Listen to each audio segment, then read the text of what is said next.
Yeah, you guys ready for this? Are you guys ready for CG Jumpstart between the panels? Hail, brethren. Hail, Comicsgate. Welcome to tonight's installment. Joining me, as always, we've got the man Tinfoil Hat Nick. Good evening, everyone. Hail War Campaign. Hail Comicsgate. Hail CG Jumpstart. Let's do this. Hail, Tinfoil Hat Nick. Good to have you here, as always. Tonight, our honored and distinguished guests are making their very first appearance on Arch City Comics. They are Mr. Matthew Fowler and the one and only Rob Willis. Hello. Thanks for having us. Hi. Well, welcome, gentlemen. So good to have you here tonight. Thank you. Glad to be here. Hail to the chat. Thank you for joining us. As always, we've got the real Steve Dye creeping to make sure we don't give away too many spoilers. Hey, Steve Dye. How's it going? Got Vault Cobalt also in the chat. Hail, brother. Drew, a.k.a. Mr. E, says, hail, brothers. Chris Sarneski. I'm sorry, I butchered your name. He says, who is Rob Willis? Fucking lame. He's he's a piece of shit. Rob Willis, you are somebody that everybody is going to know before too terribly long. You've got a book in the works right now with Cal Jameson's Shinobi Sasquatch, which is off the charts. Oh, you've heard of it? I have heard of it. Oh, There shit. have been whispers and rumors of this book. Yes. Oh, wow. There have been whispers and rumors that you are the Shinobi Sasquatch. Don't. You're digging too deep, man. No, I'm not. I'm not a Sasquatch. I'm just a humble artist with a lot of problems most of the time. Now, Shinobi Sasquatch is your first comic book. Is that correct? Yeah, it is. That's absolutely astounding, man. The pages that I've seen you put out for that book are just jaw-dropping. Absolutely jaw-dropping. Thank Yeah, you. I go all out on these things. I try and give it my best for everybody who's spending all that money on this book. So hopefully they're not trying to cut my head off after it arrives. Looks Yeah, I don't- amazing so far. Yeah, I don't see that happening. It's like I've always said, you just the way that you draw and everything. I would be interested to see what you dream like. If you like see reality and that kind of detail in the real world, your dreams must be incredible sometimes. Ah, man, I don't know. I don't dream much, and I have no control over them when I do. Yeah, that's how that usually works. It's really bizarre. Who are your influences as an artist? I'll tell you this. I've talked about it a lot now. I loved all the '90s artists, from Jim Lee to Leffel to Platt to McFarland, on down the line. Silvestri, all those guys, mainly all those Image guys, were where I was at when I was a kid, and I was really fantasizing about drawing comic books. But I'll tell you, I think my biggest influence was a kid I went to school with. When I really think about it, it's a kid named Vince, and we went to school together forever. And he was an amazing artist too, and he would push me to want to get into comics even more. I mean, he was amazing. I was surprised when I lost contact with the guy, and then I found him somewhere. Somebody had reposted something on Facebook, and to my surprise, he doesn't do comic books, which is really crazy because that's all the kid drew growing up. And he's actually a sculptor now, and he does all these crazy sculptures and stuff. But he was probably one of my biggest influences. That's cool. Yeah, it's interesting. I got a friend of mine who was he's a big time artist back in high school in like early 20s. He got into doing wall murals and stuff like that, and it's fun. It's fun to see how people have just moved on to big influences in people's lives and stuff like that. As far as like a sculptor, that's got to be something pretty impressive to be able to do that for a living. Like I couldn't imagine doing something like that. You know what I'm saying? Yeah, his lifestyle's a lot different now than a comic book artist. I was watching some of his posts, and his complaints are like complaining about the price of gold going up because he's got to buy all this gold to sculpt with, like these like when they do I don't know, I can't remember what it's called, but like the Egyptian type stuff where they got it in the museums where they're putting like the pharaohs and stuff, and all that's done in like gold. So those are his problems now. Oh yeah, he does gold. He does inlay work and gold leafing and stuff like that. Yes. So like really thin, like paper thin sheets of 24 karat gold. Yeah, that's crazy. Stonework too. But it's kind of funny because this guy that went on to sculpting now, I seen him go back to do an illustration one time, and he couldn't draw anymore. He could draw, but not like he used to be able to because he just lost the feel for it. He's working with a totally different medium now. So, guess you got to stay up. Yeah, gotta keep that practice up, man. That is absolutely true because you lose it if you don't keep up with it. Because I know that doing like gold leafing and inlay and stuff like that is extremely tedious and delicate work. Like I've seen like the hammers, some of the hammers that they use to knock those things into place and to like get that leafing on there just right is no bigger than 6 inches long, and the hammerhead itself is maybe like the size of a dime in diameter round, and they just got to sit there and tap that thing all day long. And it's I don't know, that takes some patience, and that's like somebody who does pinstriping on a car or something like that. That is a patience and a steady hand that I don't have. Yeah, I don't think I would either. And we got Comics Du Nord joining us. He says, "Hey, what's up, dude? How you doing?" What's up, Chael? How you doing, man? Chael, I got to get you rescheduled for this weekend, hopefully. I do apologize for being just terribly ill for Saturday. He was supposed to be on my Saturday woke-up show, and I had to unfortunately cancel. I never like canceling a show, but nobody wanted me live that day. I know how that goes. We got Papa Kenesu in the chat as well. He's a hella talented artist. He's got some stuff coming out later this year, hopefully. He says, for years people kept telling me gold was going down in value. It is. Definitely is. This was a while ago. The post that he made was years ago, probably like back in 2000, maybe 13 or something like that, maybe 12. Yeah. It's a while ago. That's when it hit its peak, and it's been going down steadily ever since because the financial crisis finally ended. That's the thing about like gold, silver, and buying into those, and then buying collector's coins and rare gems and stuff like that. As soon as everything else starts kind of leveling itself out, then those will start to level off as well. But that's the thing about them, though. The minute that everything else goes wonky, they stay steady and then shoot through the roof. Yep. We got Dillard Draws in the chat as well. He says, I have dreams even when awake. Hail, John Dillard. Always good to have you here. Mm-hmm. He says, and I always dream of the Canadian buckler. That's unfortunate, I feel like. Is that like, I feel like that should be a professional wrestler or that does sound like a professional wrestler. Yeah, I was thinking it sounded like a wrestling move, maybe like the Canadian buckler or something.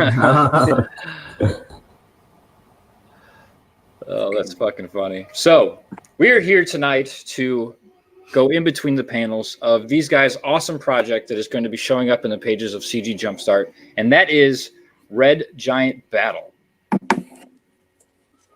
Yeah. Oh, yeah. Got Now some pages to show. Oh, go ahead. We got some pages to show. I'm going to show off the cover for said book right now. How long have you guys been working on this? That cover is a painting by Ink Spots. I don't know if you've heard of Ink Spots. Yeah. He's a community member. And as far as this whole project goes, I think I contacted Rob for a commission in maybe October 2018, right? Last October. Yep. Man, time flies, doesn't it? Yeah. This whole past years has been flying by the past 2 years, like light speed almost. Time flies when you're having fun, man. Yeah. Fun. So what, do you have an elevator pitch for us? What is this book about? I mean, I see a giant troll-looking thing fighting a robot.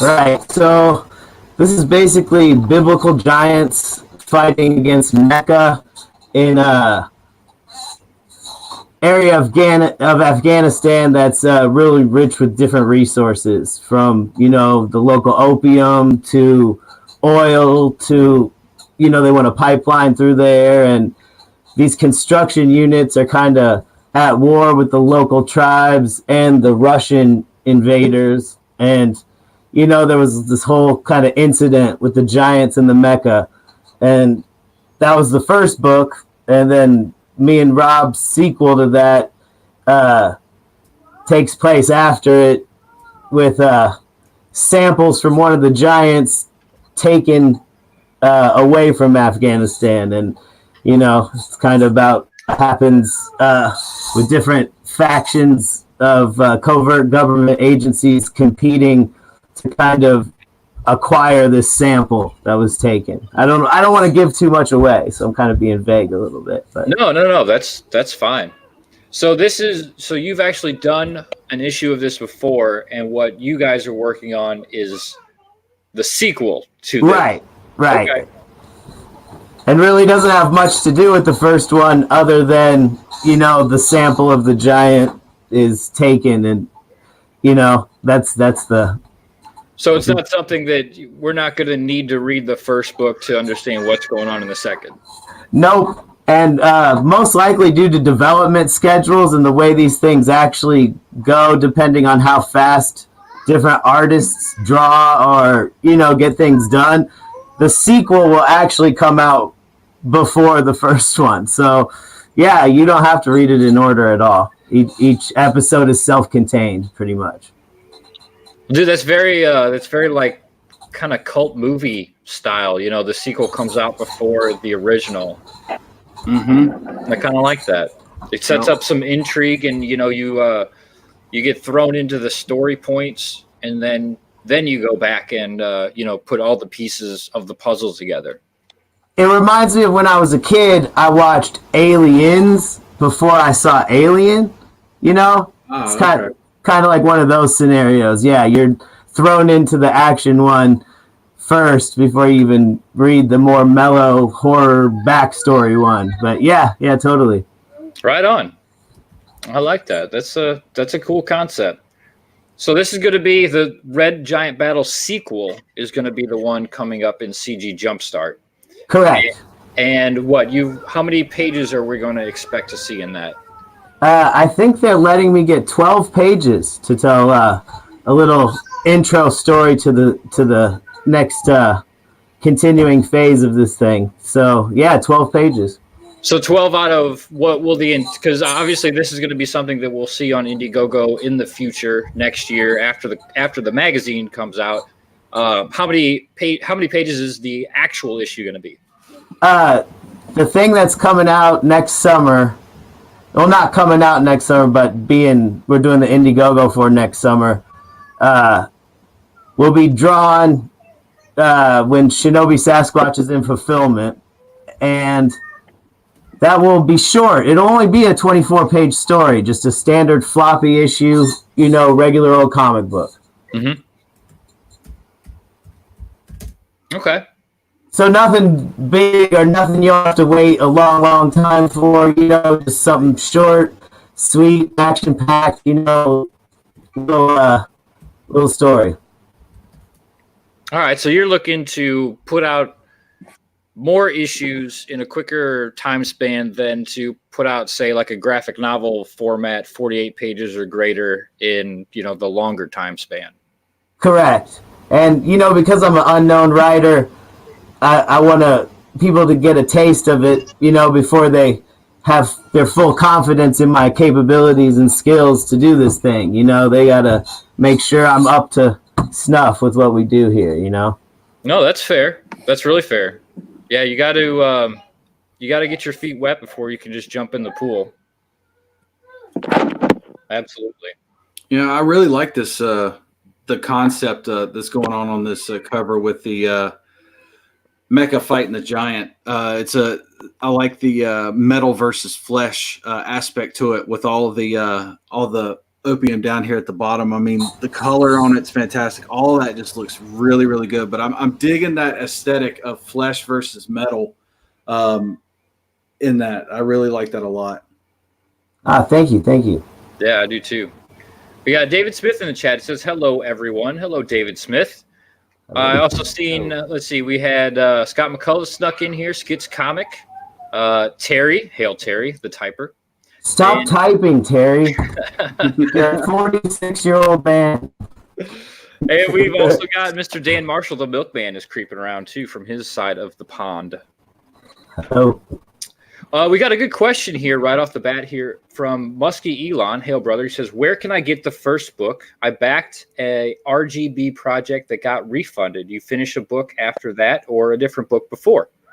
No, that book is still on the way, Muskie. And you are on my original backers list, and I have an ash can to send your way. So you'll be always getting a book. I only had maybe 5 or 10 backers on my first failed project, like a year and a half ago or 2 years ago. And I kept all of their names. And whenever I have new comics come out, for as long as I make comics, those initial 10 guys will always get it sent to them. So you're covered already, Muskie. Oh, really cool, man. That's awesome. Yeah. That's a great way to hold on to your fan base. You said your first project didn't go the way you wanted it to, but you're going to remember those people that did try to help you. Right. Support the believers. Yeah, exactly. The original believers, exactly. So we've got some, so we don't want to tease too much here. And there is a mailing list set up for this particular comic in the description of the video. You can go to, I already forgot the name of it. Help me out here, Matt. Retrographicbooks.com. Thank you. Oh, that's okay. I assume you did that on purpose? Yes. I started the LLC to, fill out all the paperwork for the original book that never got funded. So the whole company's just named after it. So I just went with it. Very cool. Very cool. I like that, actually. I literally just put 2 and 2 together as it came out of as you said it. I was like, oh, RGB. How about that? So here's a actual fully lettered page of this is Mr. Willis's art. You said the cover art was by who again? Ink Spots. Ink Spots. Okay, Ink Spots. So this is some of that sweet Rob Willis action here. Give us what's going on in this page here. What's the scenario? So the image you just saw of the giant fighting the mech in the burning poppy field, right? That happened in the 80s. And since that nuclear strike and those two giants were fighting, like 20 years has passed or whatever, 14 years, and units going there this is the first time they've been able to get back in there because of the radiation from the weapons strike. So they're going back in there, and they want to bring back the giant alive is their orders. So that's what we're seeing here with the horses and the men in these thick radiation suits. Nice. I will. I got to point out here in the chat, you're getting some love for showing your original backers some love. Oh, thank you. Yeah, fans respect that, man. Fans will always remember that. Steve Dye's already yelling at us about spoilers. Shut up, Steve. Calm down. It's only 3 pages. Part of his job is to just hang out in the chat and yell spoilers. He is the grumpy old man. Yeah, I'm really looking forward to CG Jumpstart. There seems to be lots of good artists lined up and some really, balls out stories, lots of cool stuff happening. That is 100% on point. There is nothing but the finest material in there, checked off by Mr. Steve Dye and Got Hanzo himself. So if they say it's good deal, you should take their word for it because they know what the hell they're talking about. Yeah, I would have to do nothing but agree with you on that. If you're not excited for CG Jumpstart, I feel sorry for you because your soul's been crushed somewhere, and B, you need to get up on it and get on the hype train because this is what we've been wanting. This is what people have been talking about. We want something like Wizard again. We want something like Shonen Jump again. We want this kind of stuff, and now we have the vehicle to do it. And I'm so glad that everybody's getting in on this and getting excited about it because CG Jumpstart is going to change everything. I mean, this is how people are going to get discovered. This is how new relationships are going to get formed between various artists and writers. It's all getting together and deciding to do this. And then y'all are going to show off the best work you can do for everybody. And it's just going to help. It's going to help Confiscate in a huge, huge way. And I can't wait. I appreciate the opportunity, for an unknown like me, getting a chance even is almost impossible these days. And then let alone being published in a giant size magazine format alongside these other greats. I mean, I'm blessed. I'm glad for the opportunity for sure. We got another question in the chat here from Vault Cobalt. Says, looks good. Quick question. Do you write the sound effects or is that Rob or the letterer? Those Rob actually drew those. Those are hand-drawn sound effects. That is badass. That's clop, clop, clop, blip, blip. Yeah. Talk to Rob. That's his work right there. Is this like hold on one second, the blip, blip, blip, that mechanized thing right there, is that like a mechanized dog or something like that? Like does it have a specific programming or something like that? Yeah, that's like one of those big dogs, that the Boston Dynamics, I think, created. I got you, yeah. And it's carrying a radiation detector. Gotcha, okay. So it's kind of out in front of them, kind of taking a scan of the situation, seeing what's going on. Right on. And is there, is that part of the world, like, is there a lot of those, like, mechanized beasts, or is this just something that these riders have?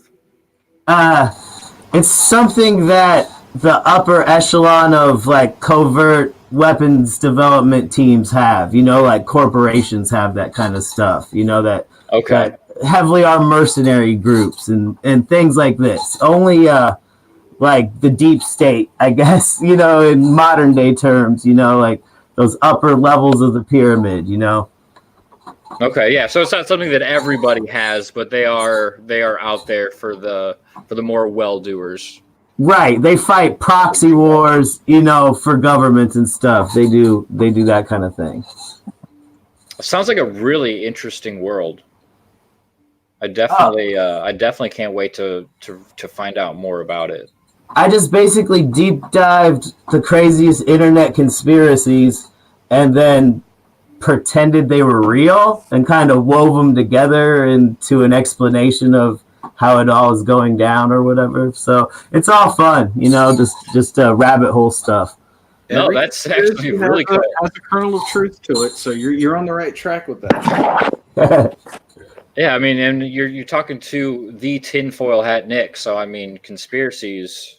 Yeah, I feel like that's got to be right up his alley. Cool. Then he'll recognize a lot of these terms, that are in this thing.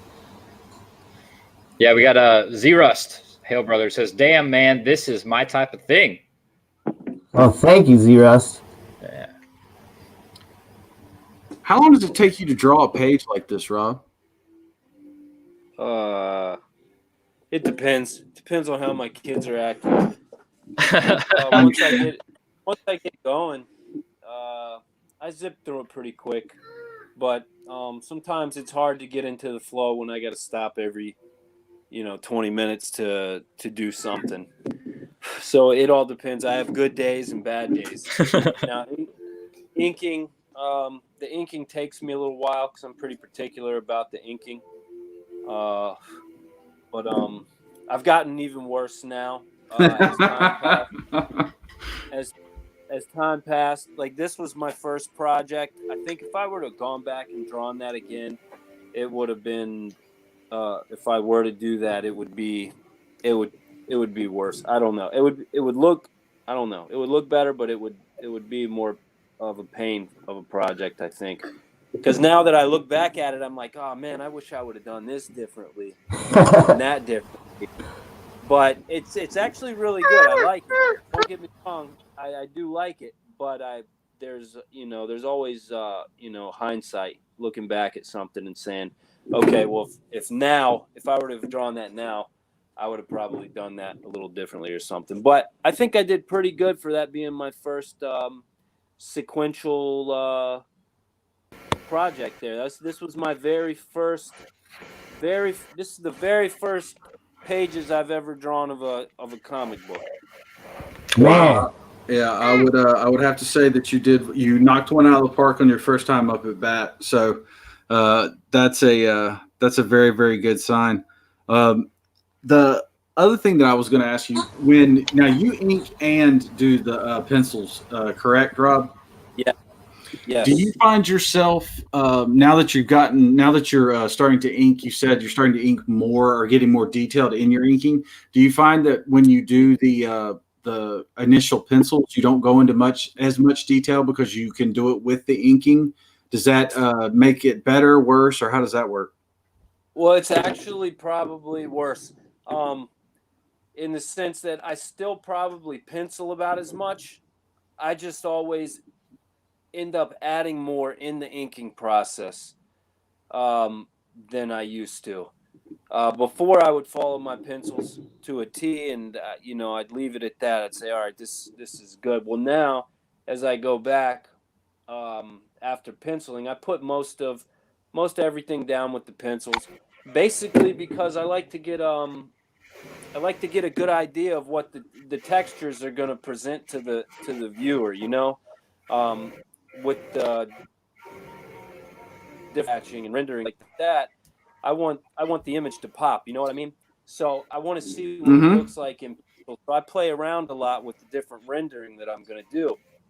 And then once I'm happy with it, then that's it. And I'm pretty comfortable now. I get it down pretty fast now. And now what I'll do is after I'm done completely following my pencils, then I stand back and take a look at it and I say, you know what? I think we need a little something extra here and here to really boost it, and then I'll go back in and confidently just do it with ink. Okay, I got you. Yeah, that makes perfect sense. I've always wondered that because you'll find artists who they just do the pencils but they don't do the ink, and it seems like but they're not the inker. And when they go in to do the drawing, I've heard of some pretty epic back and forth between a penciler and an inker as to what should be where and what should be detailed and what shouldn't be detailed. Well, and so I've always wondered how that works. And I hope I'm not saying this too loud. And hopefully, how many people are listening to this conversation? Don't worry about it. Well, I've had two good inkers now ink my stuff that I've allowed. You know what I'm saying? One of them was the amazing Jimmy Reyes, which I paid him to ink something that I initially just drew as a sketch to auction on Ethan's stream. Mm-hmm. And then I got in touch with Jimmy Reyes, and he said he wanted to ink something of mine. And I was like, well, there's, this piece. A few people have said they'd like to see it inked, and I really don't have time to do it. If you want to go give it a crack at it, take a crack at it or whatever, go for it. And I paid him. He's a professional. You know what I mean? I wasn't going to ask him to do it for free. And I like his work. I used to watch his tutorials before I ever started inking a while back. But I got to say, that being said, and I got all the most respect for that dude and what he does. He's amazing. But I wasn't thrilled with the outcome of seeing his inks on my work. Mm-hmm.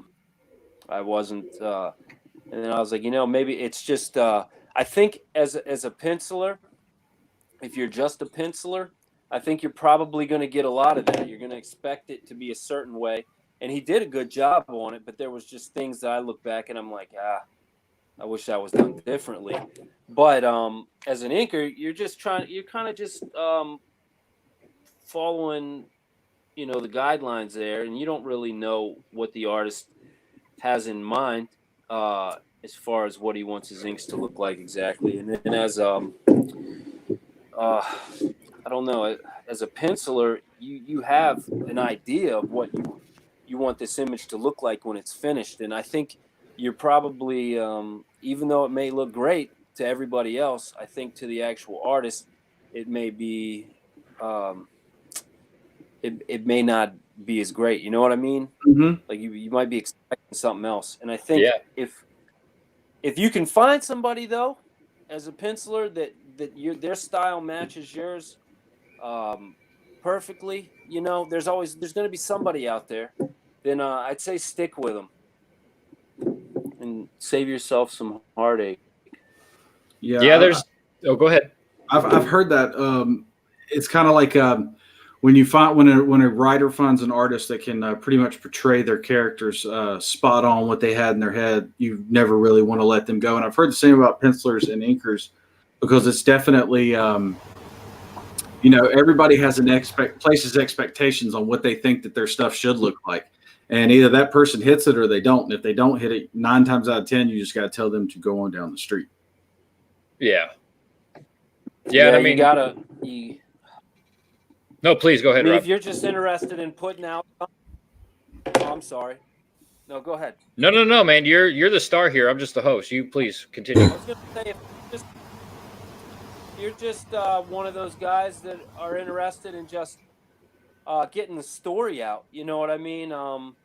You want, decent art. You care about your art, but you're more worried about the getting the story out and getting it out in people's hands, and you're not real super particular or anal or whatever about the outcome of the artwork. Then, if you can find somebody decent, even if it's not perfect, that's fine for that. But if I'm doing a project, like I have a bunch of projects of my own that I'm going to be doing, and I'm going to be one of those guys that's real particular. If I do, hire help, like I'm definitely going to be hiring a colorist, a letterer. I'm not going to do all that. I thought about hiring an ink guy, but I don't know if I could ever allow myself to do that. But to save time and get the book produced quicker, I thought about giving it a shot, but I'd have to find somebody that fits my style to a T before I would be comfortable doing that, because I can't just I won't be able to put out a personal project if I'm not 100% on everything that comes out in the end. That makes sense. That's perfect. I think for the backers, that's a good thing. They're always going to get my best. He's not kidding. He drew 2 or 3 times the same page for Shinobi Sasquatch to just soup it up that much more every time, and it looks amazing. I mean, he's not even kidding. Well, that's the difference between Comicsgate and just your regular indie scene, is that everybody in Comicsgate that I've talked to is trying to put out their absolute best product. They're not trying to rush. They're not trying to do a monthly book. They want to put the best book that they can in those backers' hands. Yeah, I mean, I think these guys are hungry. They want to show off. You know what I mean? They want to show what they're made of. Yeah, absolutely. Yeah. True comment in the chat says pencils and ink requires a lot of symmetry. That's why it's hard to assign an inker, especially if you have a defined style. And yeah, true comment known as Flycan on Twitter. He has a very defined style, similar to Andrew Huerta, but still has his own, style. It's not like you would ever confuse the two. But he's definitely one of those that. And I know he does his own inks because he's one that not everybody could just look at the pencils and be like, oh, yeah, I can ink over this, and it turn out the way he wants it to. Yeah. Sometimes you just got to ink it yourself. If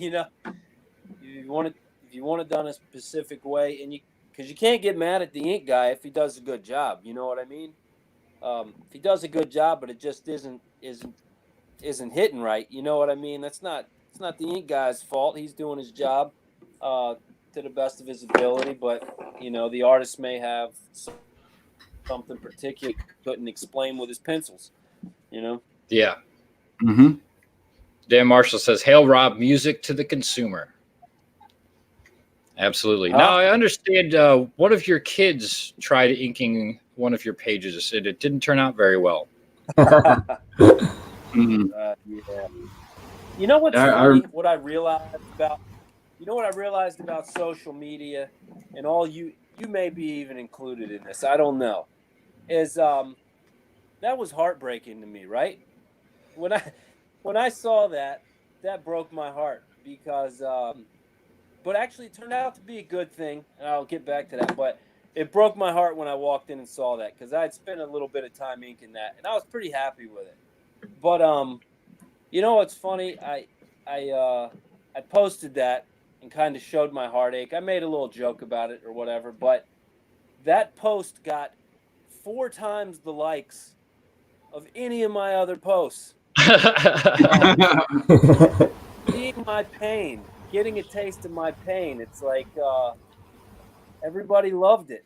I was like, what the hell is going on here? Well, I think one of the reasons why it was such a big, because I remember when you posted that up and I liked it, I retweeted it. I think I even commented on it a little something. I can't even remember though. But I think the thing is, what really separates and makes Comicsgate so great is the fact that we are, as coming from Marvel and DC, Image, Dark Horse, and all those guys, there's a huge disconnect between the creators and the fans. And now with Comicsgate, creators, artists, writers, all these folks are so accessible to the fans that we get to be fans again. We get to celebrate in your triumphs and in your defeats. And you know what I'm saying? And in my defeat. And stuff that's life. Stuff like that will happen. I completely understand. I have a 6-year-old.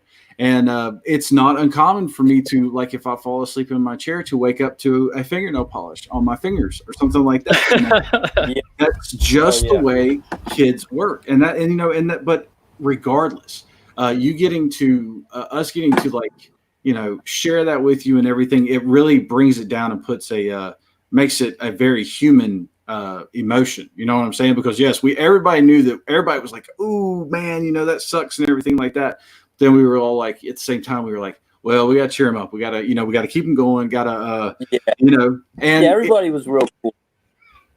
And so it made it into something good. And I liked what you said earlier about how everybody in Comicsgate is hungry.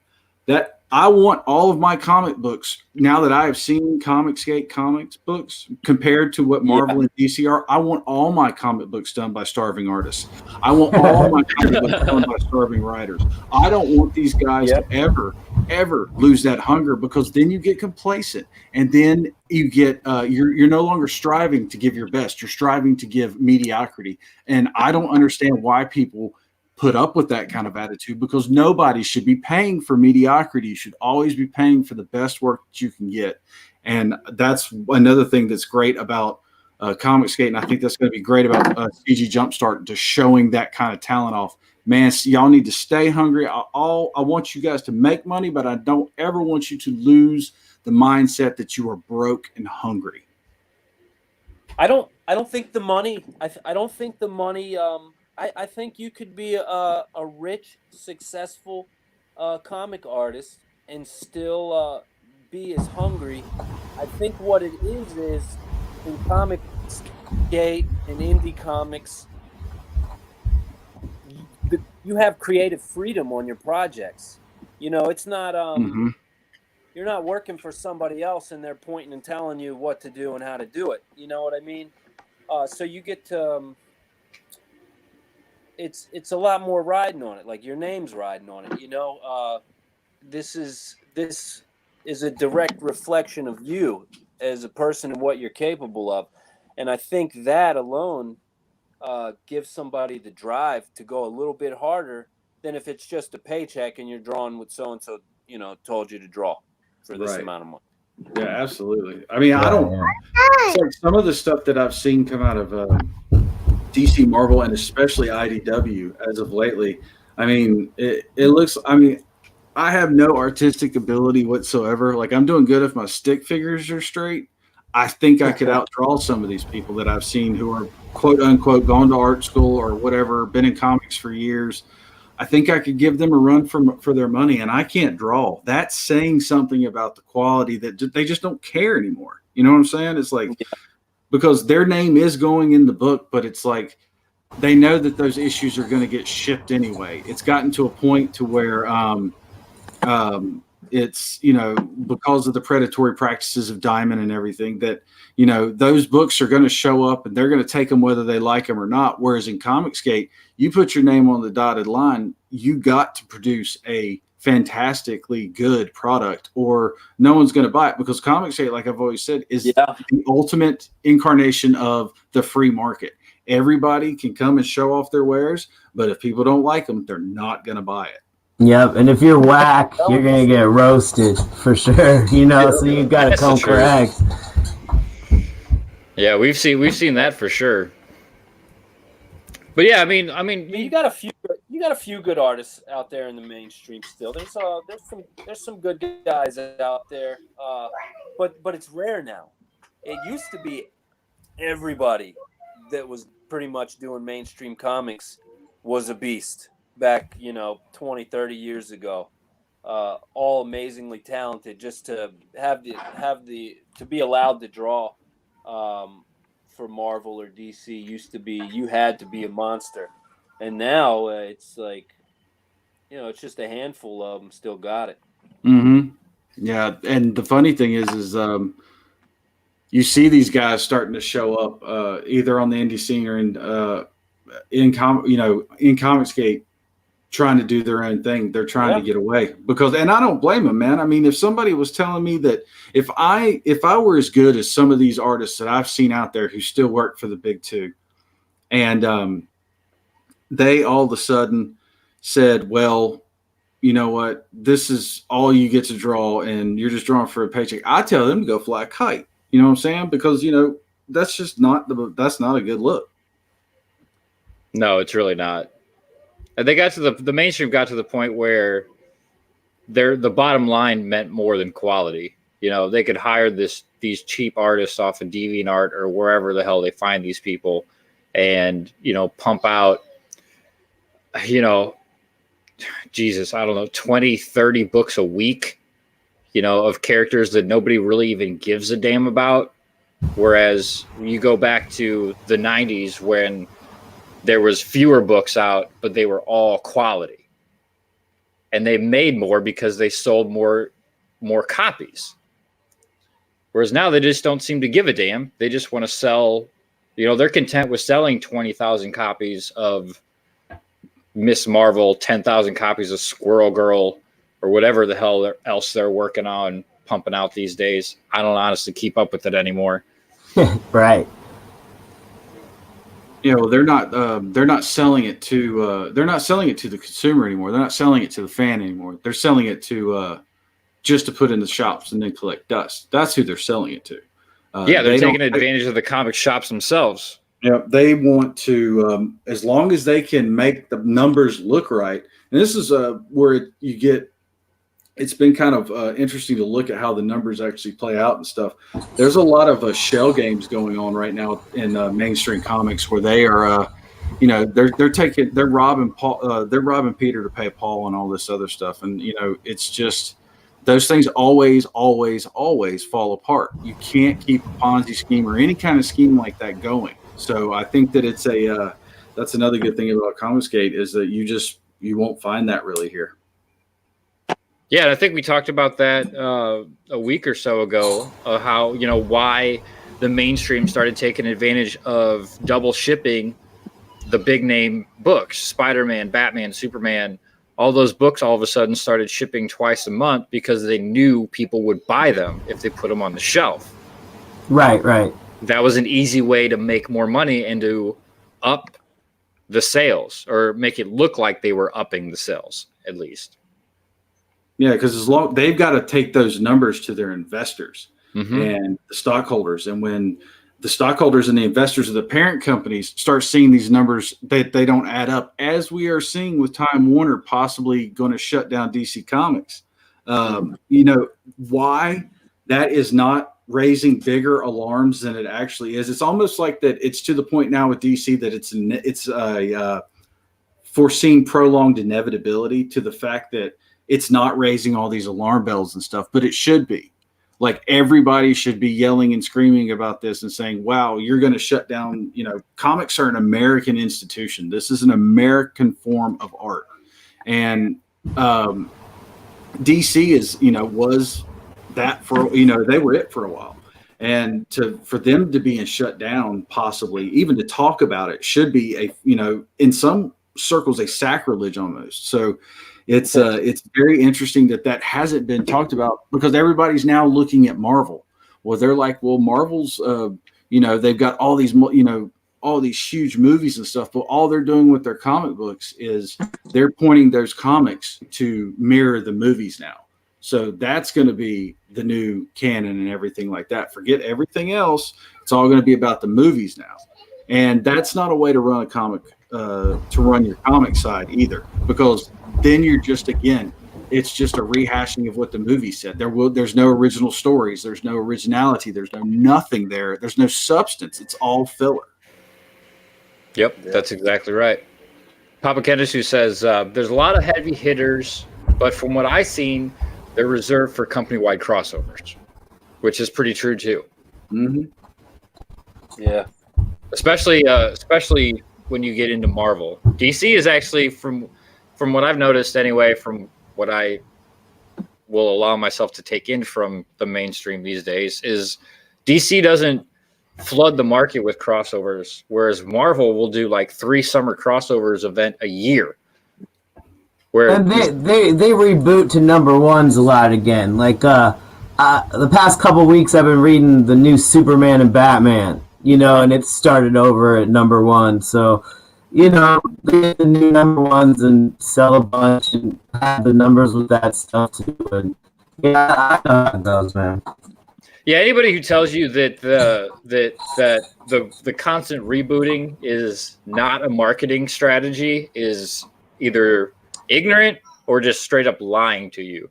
Because again, Papa Kendisu has another interesting thing to say. So Squirrel Girl is heading towards her finale, whatever that means. She'll get a new number 1 most likely. That's how it works, and that's exactly what they're going to do. Mm-hmm. This was supposed to be. I was actually in an argument on Twitter not that long ago with some Yahoo saying that people care about Miss Marvel, and this she gets all this reboots for reasons ... whatever they may be, and now she's this is an ongoing series that they're working on now. Yeah, ongoing to the mainstream means 12 issues, which is not an ongoing, it's a maxi series. Yeah, they just don't say that coming out when they start publishing it, so when it tanks, they could be like, oh no, this was supposed to be a mini series the whole time.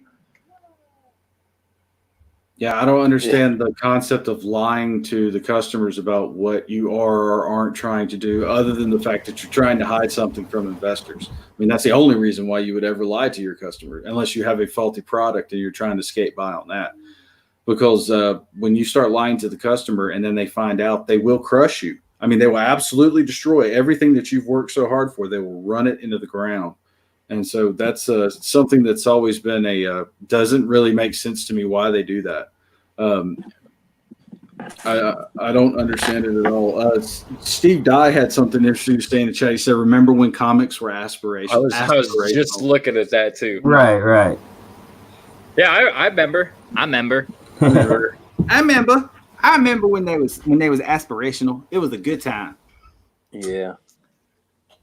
Yeah, they haven't been aspirational in a long time.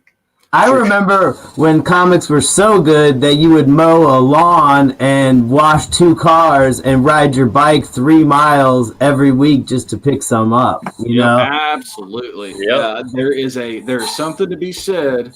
And again, everybody who's heard me talk and knows that I'm not one for participation trophies.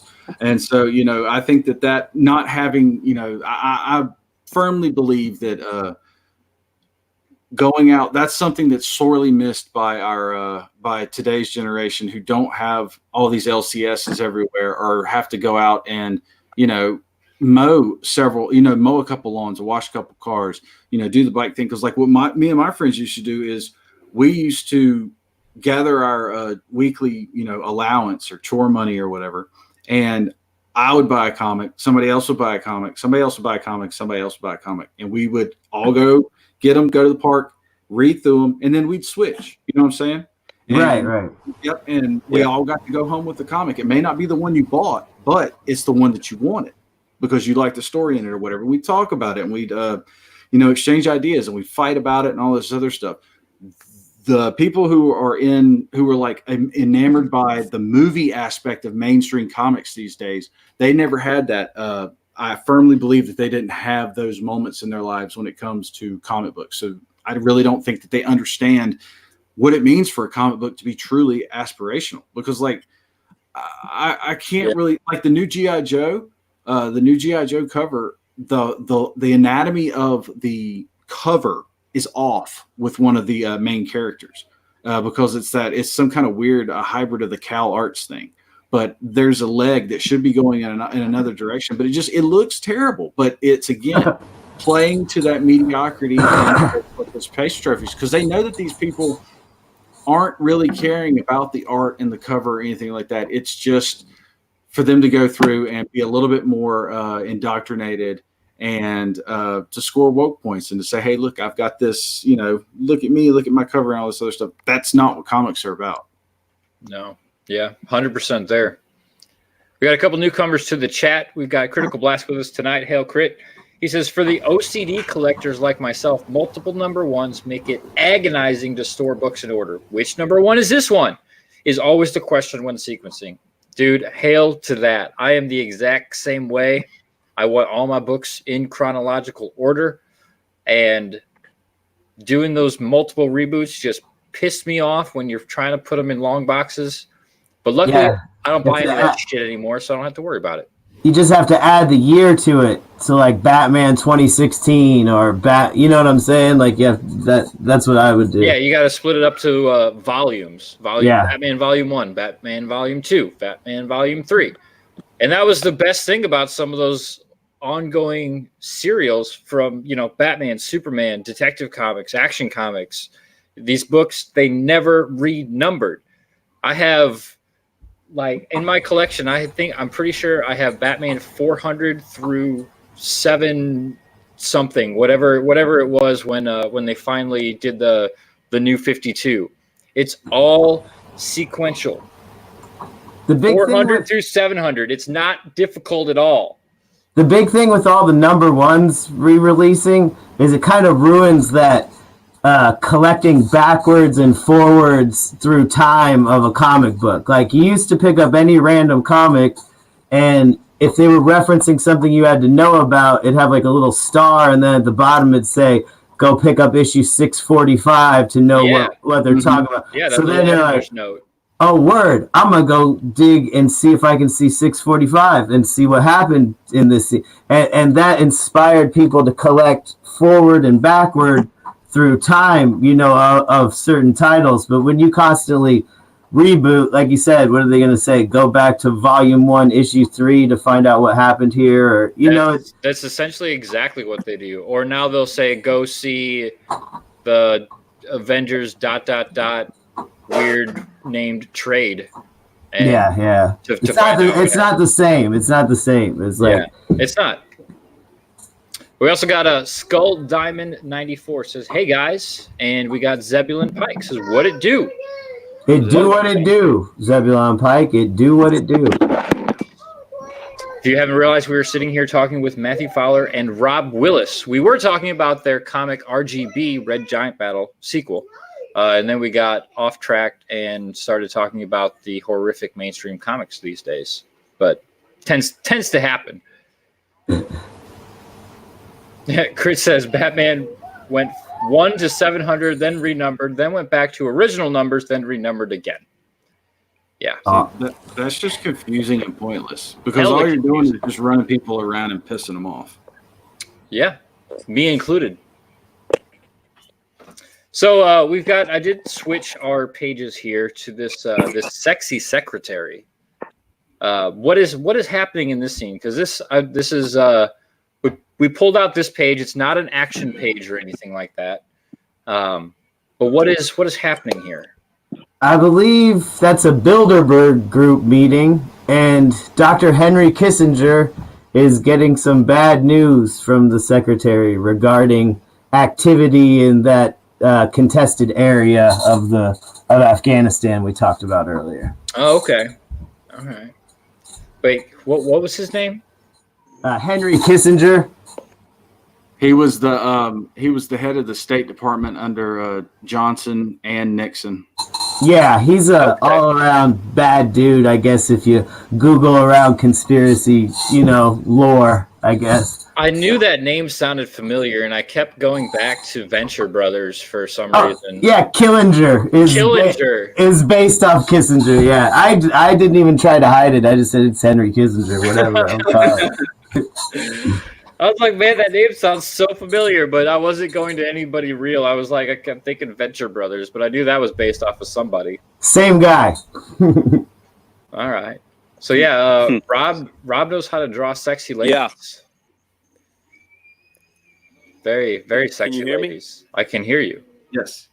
Okay. You're breaking up. Like I'm getting a bad connection over here. I'm just making sure I'm not coming through the same way. Yeah, she's pretty sexy. Yeah, I can see why they hired her. Nope, sorry, that was sexist. I take that back. No, I'll delete that from the stream. Huh? No, I just said I'm sorry that came out as sexist. I'll delete that from the stream. Oh, okay. You gotta have, honestly, man, it's just comic books are a visual medium, and sex sells, man. So, amen. And why? It does. It has since forever, so why not make people sexy? I don't understand people's beef with sexy heroines and heroes and things like that. Like it's insane to me. Don't you want your heroes to be physically fit? You know what I mean? Well, exactly. That's why they're supposed to be like your hero. They're supposed to be something that you aspire to. You should want to look sexy or fit. It takes a lot of work to look like that. It does not take a lot of work to look the opposite of that. That's completely no effort. You know what I'm saying? They want, a hero is supposed, like you said, you aspire to be that great. It takes a lot of hard work and determination and willpower and a good moral virtue and everything, to make the decisions they make, the hard decisions, put their self on the line for others and also their physical attributes as well, Mm-hmm. So it all plays into the hero aspect. Well, that was like a while back. Somebody drew Batgirl as like this, like chubby, like I don't even know. I don't think it was an actual like. I don't think it was actually in the comic book, but some big name comic artist like drew Batgirl as this like chubby little redhead. It's like, Yeah. I don't believe that she spends her nights fighting crime and swinging from rooftops, because if she did, she would not have that build. Like, you want to talk about realism here? That's what's real. Yes, people, the American public is generally overweight. I get that. That's fine. Yeah. But your superheroes who go out there and fight crime and like I said, swing from rooftops every night, do acrobatics, are not going to look like Squirrel Girl. Yeah, you don't want that in your. Make way too much noise landing on that rooftop. Yeah. Right? You go right through the roof. Yeah. Oh yeah, yeah. That's the thing that that irks me about that whole argument. Well, other than the fact that they're taking a previously established character because they're too dense and stupid to come up with their own character, that they got to take one that's already there to fit the mold. Look, if I want a book full of homunculi, I'll go and buy, I don't know, Full Metal Alchemist or something like that, that has that as one of the main characters. If I want to see a book with a bunch of homunculi rolling around. Oh no, that doesn't work in, like, when you set up a world. There are physics involved and stuff like that. And laws of motion and physics say that if you weigh 250 pounds and you're swinging from rooftop to rooftop, there is going to be a point there either the line is going to break or you're going to hit, like you said, you're going to hit that roof a little bit too hard, and you're going to either give yourself away or you're going to roll into something. And that's just the way that works. But they don't want to have to go, and that's fine if you want to come up with a brand new character that is able to compensate with that by having, heavier strength cable, or has been able to negate their forward momentum a little bit or something like that. But quit. For the love of God, stop taking already established characters and turning them into your trip to the psychologist. That's not your thing to do. Your thing to do is to write a story based on what we've already seen, not try to reinvent the wheel. I don't understand why people have it in their heads that they need to reinvent the wheel every time. You just need to make the wheel better. That's it. It's another reason why indie comics are so good. I mean, well, first off, if somebody wants to make an overweight character, they can.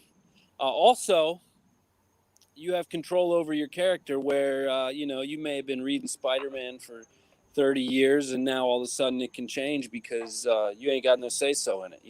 The fans don't really have a say-so in it. So, I mean, you can't really do nothing, Yep. You complain about it, I guess. We can complain and bitch, but there's just as many people complaining on the other side about the masculinity and the femininity and all that shit. But well, that's why we've created our own medium. We've said, all right, fine. You guys want to do that? Do it. We're going to go over here. We're going to do our own thing. Leave us alone. They can't leave us alone because we're successful. So they bitch and moan about that. But I mean, that's the bottom line. We said, fine, fuck you guys. We will go do our own thing and we will make comics that will last. And we are. Yeah. Unfortunately, there's always going to be the back and forth because it's a competitive business. So now there's consumers that are going to be following people over to Comicsgate and other places that, and they're going to lose money. So there's going to be a lot of, smearing and just people trying to down each other, because could be taking money out of somebody else's pocket. But like you said, that's the thing is, anybody in the mainstream right now can say, fine, I've had enough. I'm going to go do my own thing and do exactly what you guys are doing right now. They can walk away. They can hang up their pencil and say, I'm going to go do what I want to do. And I mean, look at the money that your bigger name artists and writers are making in the Comicsgate scene. I mean, it's astronomical. There's no reason. If these people are really, truly tired of, I hate to even use this, but working for the man, there's no reason why they can't just walk away and say, okay, I'm done. I'm going to go over here and make some real money. Well, actually, they'll probably make more money. But the thing is, it's, they got a group of friends. You know what I mean? They're tied into big names and things like that. So it's like if you turn your back on them, you might lose or some people you've known for a long time. Yeah. And I think that's why a lot of people are, sticking it out, dealing with all this shit, and when they know there's a market over here where they're gonna make more money if they're good, if they've especially already having a fan base working for DC or Marvel or any major companies, and then you come over and do an indie book, you're gonna have all the people who loved your work there, but then you're also going to get a lot of other people jumping on board too, because there's a lot of people that just love to support independent comic books. So I don't understand why a lot of those guys don't leave and do their own thing, or at least get, dip their toe in the water, and try it out. I think it's a fetish, honestly. I think it's part of some kind of like they've got this internal fetish to where they have to be like a victim all the time, or it has to be they're so caught up in the glamour and the glitz of working for Marvel and DC and being surrounded by that group of people. Well, it's the name, yeah. Yeah, and that's that type of stuff that they get accustomed to it. They get accustomed to being able to go to these cons and get to be on a panel or something like that. Because that's the thing, when you pick up the moniker of Comicsgate, all that goes away. I mean, and it goes away in a hurry. And you will have people who have been your friends forever and all this other stuff just flat out deny you and eat you and all this other stuff. But at the end of the day, it's everybody that I've talked to who has come from mainstream comics, especially the big two, they said it was the hardest decision they'd ever had to make, but it was the best decision that they have ever made, because they've got full control over their characters. They can do whatever they want to, you know what I'm saying? And they get more money. And actually, I'm with Carl Rowe, what he said the other day. This is kind of like the punk rock. This is the place to for be. Sure. You know what I'm saying? This is where you don't have to worry about editorial censoring concepts or arguing if her legs were too long and making him redraw it because she was too sexy or her lips were too big. You know what I'm saying? This is the punk rock place. You do what you can do, and if the fans like it, then they're down with you. It's like full creative freedom, but it is a risk. But I mean, even if you succeed over there on the other side, it's not what it was. I wouldn't want to write Soy Spider-Man. You know what I'm saying? I wouldn't want to write, Thor what it is now or something. The dream to be part of the big two is not really a thing anymore. It's like, come over here and do what you want to do and hang out with excellent people, as far as work quality goes. Yeah, and I think it does have to do with, the safety net of working for the big two. Like you said, yes, they are still the bigger market now. I mean, we got Deathsworn and Starblades and Graveyard Shift. I mean, Shinobi Sasquatch and Monster MD. I mean, this is the place to be. Sovereign. That looks like graffiti come to life. But they tried to tell him, you can't do this style. It's like, this is the ill spot. This is where everything is happening, in my opinion. This is the place to be, as far as I'm concerned. I couldn't agree more. Yeah, I'm a big fan of Andrew Hoyta and his and I know I slaughter his last name every time I say it, but you know what? That's the way it's gonna go. I can hear sound with his drawing. Like he has mastered he's one of the few people that I've ever seen master the ability of having what's called, I call it visual sound. Like you can see the sound, you can't hear it because it's a comic book, obviously, but you can see it. You know what that sounds like. Right. He pulls that off perfectly, and I could see him trying to do that at like Marvel and DC, and they would tell him to tone it down. You don't need to be this detailed. We're trying to pump out, these books that are just, something that we can just regurgitate over and over and over again. And that's just, over here in Comicsgate, you're right. It is the place to be because you get to like fully explore your artistic abilities and passions and everything. And then you get to show it off to make money. What a novel concept to get paid for doing something that you're good at. Right. It's like over in the Big Two that it's almost like it's a charity case now. Like it's some kind of weird, like deadbeats. Let's just use that for an example. Over 40 plus artists and creators put together that book, and Vestige has done double of what it did and is still going and has more backers. And their whole thing is as well, one in the stands is worth two in the bush. That one in the stand is going to sit there and never, ever sell because everybody who has read Deadbeats, who is not looking at it through a very, very skewed lens, will all come back with the same thing. There's maybe one story in all of those that are worth anything. All the rest of it is just garbage. And that's not to say that weird little indie stuff shouldn't exist. It's just, it's not going to bring in the mainstream and make comics appealing to normies again. People aren't going to get excited about a depression book on how to gender your lizard or whatever. You know what I'm saying? It's like that stuff is just trash. No one cares. Yes, exactly. But I mean, it should have the right to exist.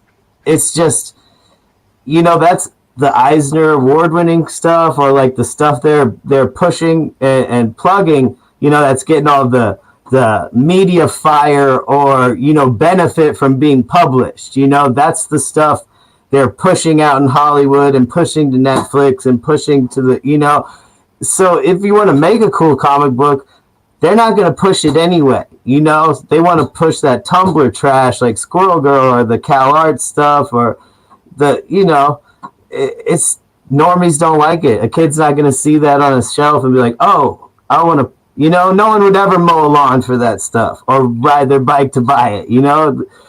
I can't worry about them anymore. You know what I'm saying? The Big Two is done. Like trying to worry about saving them or fixing those things was kind of phase one, and that's over. Now it's create our own image, in our own thing. And when you hear people like R.T. Bear say that this creative group is more fire than the actual old Image crew was, and that the energy is there, that's inspiring. I know this is the place to be, if you want to make cool stuff like you remember. Yep. Mm-hmm. We got Vilned in the chat says, "Hey y'all, hey Vilned, how you doing?" Hello. Critical Blast says, "Comicsgate is the Renaissance." Yes, it is, and that actually kind of leads into what Sim says here. Hail Sim says, "You get to try the book you want, experiment, and try to offer something new." That is it.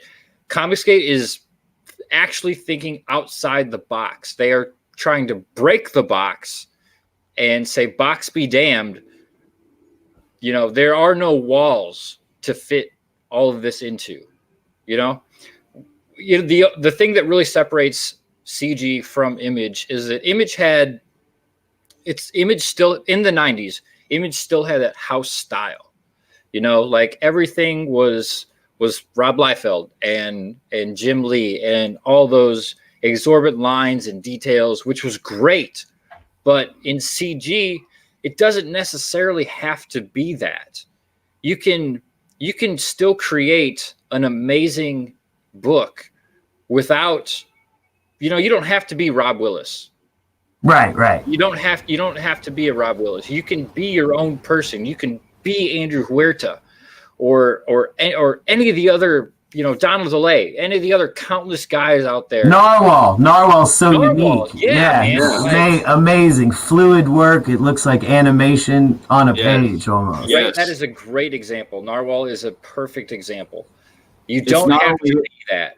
You can do you and still create an astounding product that people want, that people will clamor for. Yep, I absolutely agree. And the narwhal example is a very good example because not only can the dude draw, and you're right, it does look like animation. Like I saw a still shot that he posted up for a foreign agent, and I was able, just by looking at that, because of his style and the way that it does look like animation on a page, I was able to see the next 3 or 4 things that were about to happen. You know what I'm saying? And that's rare to be able to find. But then when he adds color, he is probably one of my favorite colors in all of Comicsgate, in all of comics, period. Yeah, he's great. I love how he colors because there is it's the rules be damned. I'm not gonna, he does not limit himself to any kind of rules or anything like that. And I love that about his coloring. It's so good. Yeah, Narwhal is he is the epitome of being able to tell that story between the panels. You don't have to, make actual stop motion comics because the way that he draws, your mind fills in the blanks. And that's what comics are supposed to do. Your mind is supposed to fill in the blanks between the panels. And a lot of times that gets lost, especially in the mainstream these days, where the sequentials just don't feel sequential. There's no action feel to it, or they're just sitting at a fucking coffee table or at a coffee shop talking about their feelings or what they did that day. Nobody cares. This isn't superhero comics anymore. This is This is what you did today. Why have a discussion in a diner when you could have a discussion on a rooftop? It's heroes. Be heroic. Exactly. Yeah. Comics, they used to be in a fight scene and have a conversation between each other in a fight scene. That's not real. You don't actually have a discussion while you're trying to beat somebody's ass. Right. But in comics, that's just how it works. It's just more fluid that way. It keeps you more interested in what they're talking about by keeping you interested in what they're doing. Yep, that's very true. I've never seen I've never seen a issue of Spawn when he's about to, take somebody to hell, or Ghost Rider is about to give the penance stare, where they talk about the latest fashion craze, or what pocketbook so and so is wearing. Nope, he roboted. Yeah, I did. I'm sorry. But it's not what they do. It's not what superheroes are supposed to do. Back, Nick? Can you hear me? I can hear you fine. I think Matt's got a little connection issue. Yeah, I can't hear him anymore. Yeah, I think we lost. Is Rob still here? I think he's gone as well. He dropped out. He was on his phone, and phones are a little finicky on. I think Rob's phone. I'm pretty sure Rob's phone died too, so I guess it's just me now. Oh, excellent. Well, it's all up to you then. I guess I'll just plug my mailing list again. If you want to go to retrographicbooksllc.com, and you can check out different books I'm working on there and join the mailing list. So when these campaigns go live, we can let you know. As far as Red Giant Battle sequel goes, we're planning on next summer sometime for launching that campaign. And you will have 12 pages in the upcoming CG Jumpstart. Oh, yeah, of course. Purchase CG Jumpstart for the first 12-page mini story Ashcan by me and Rob Willis.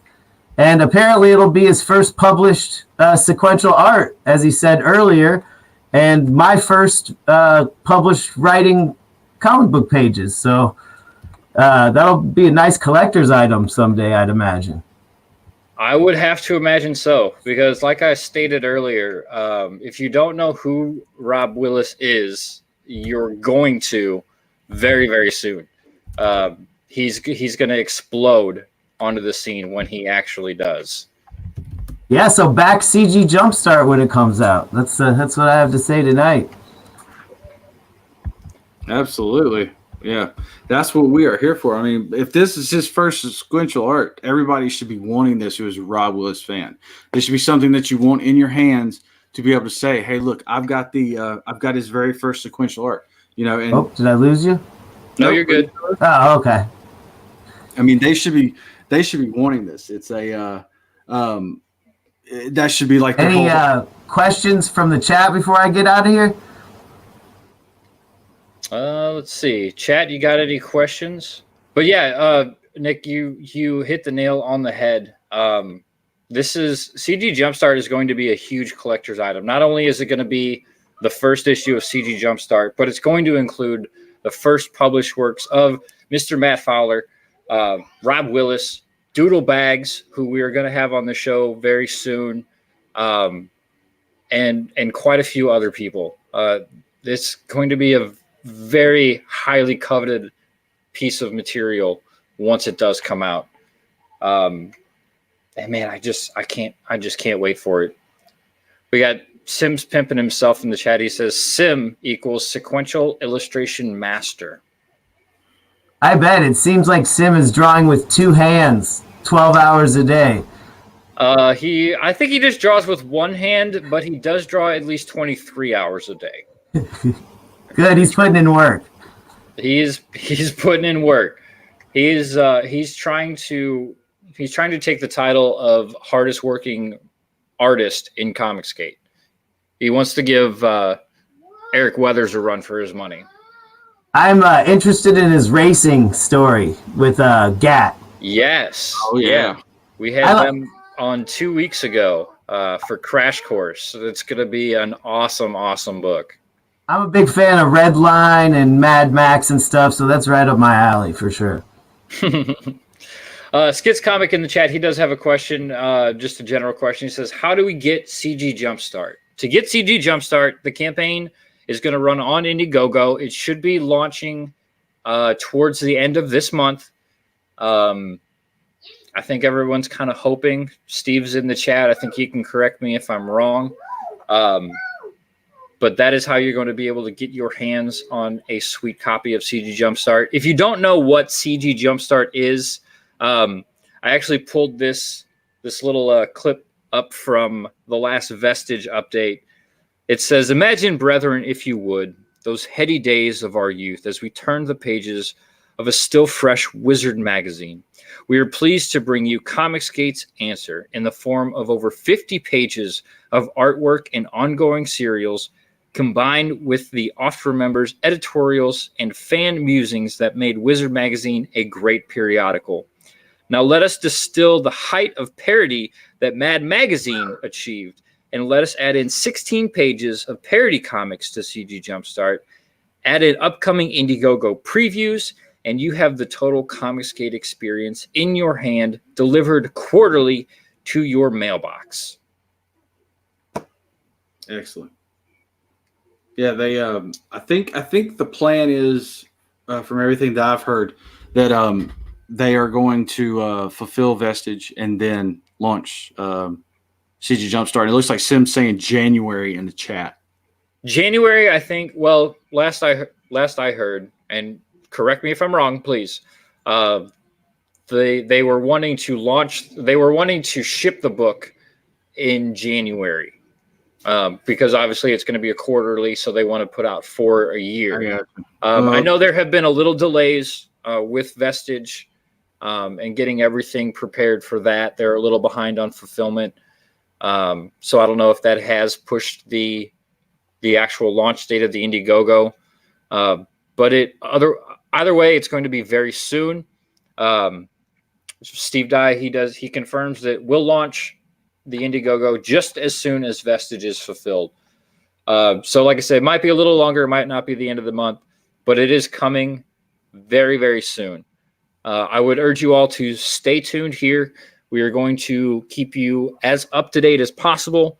We're going to continue these interview series with everyone that is involved in the book, artists and writers alike, to give you a sneak peek as to what you will see in the magazine itself without giving too much away. But this is going to be this and War Campaign live shows is going to be the place to be for all of your campaign updates for CG Jumpstart. Absolutely. Yep. Those are the two sources for CG Jumpstart here and the actual War Campaign channel. Also, keep up on Twitter. That's usually where a lot of the stuff gets dropped as first scenes and stuff, and the artists who are coming in to show off some of their stuff. Yes, absolutely. Make sure you're following Got Hanzo and Steve Dye on Twitter. for all your real-time, up-to-date updates. And we'll go from there. But we will do everything we can to keep you as informed and as excited as possible. I didn't see any other questions pop up in the chat. Let me... Yep, I don't see anything else. So I guess we will call it there. Yes, make sure you sign up for the Retrographic Books mailing list. I did drop the link to the website in the description. So follow that to keep up to date. Matthew Fowler's got a lot of interesting things in the works, not just this beautiful work with Rob Willis. He has lined up some amazing talent in the Comicsgate scene to do some interesting books. You said earlier, you might have said it off air, but you are wanting to do basically CG Jumpstart style. You want to do something quarterly. You want to pump out something, 4 times a year, correct? Yeah, and seasons. Every season, winter, spring, summer, and fall, I want to have a different book every year. 24 pages, short but sweet, standard floppy comic book size. But I want to get these things into people's hands faster. And if they like the first issues and they do well, then the next year the seasons will repeat with second issues and down the line. Or if, one of the titles flops out or doesn't make the cut, we'll quickly think of something new and try to adapt and keep moving. And hopefully the fans will get titles that they like on a regular basis. Awesome. Very, very awesome. Well, Matt, I thank you very much for joining us this evening. I thank Rob Willis, too, while he was here before his phone died, for joining us. Neither of you come on very many live streams, so it was an absolute honor to have you guys here tonight. I do appreciate it greatly. Well, thank you for having me. I appreciate the opportunity to pitch to your audience and give you guys a peek of our wares coming out in the CG Jumpstart. So make sure to back that when it comes out. But before then, go back Vestige, because that's out right now. Yes. And as soon as Vestige is fulfilled, it's CG Jumpstart time. So go get that new Ethan Van Sciver cover and check it out. Gat Hanzo and Donald DeLay. He's my man from Brutus. Rob Willis did a cover for Brutus, too. I don't know if that's in demand, but you should check that out, too. I think that is still... Yeah, that is still live, I believe, right? Yeah, it's still in demand, and I've backed at that Rob Willis cover. I'm definitely going to have that in my life. Thanks for having me.